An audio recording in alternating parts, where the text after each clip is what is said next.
Hindi ho pumapayag ang Diyos o ang Biblia na maglingkod tayo sa nilalang.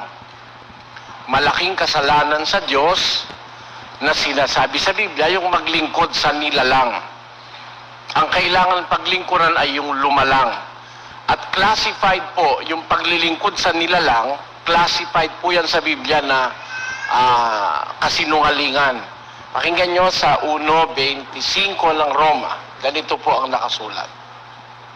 Sapagkat pinalitan nila ang katotohanan ng Diyos ng kasinungalingan, at sila'y nagsisamba at nangaglingkod sa nilalang kaysa lumalang.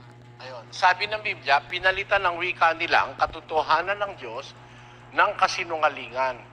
At sila'y naglingkod sa nilalang kaysa sa lumalang. Therefore, tinatawag ng Biblia ang kasinungalingan yung paglilingkod sa nilalang.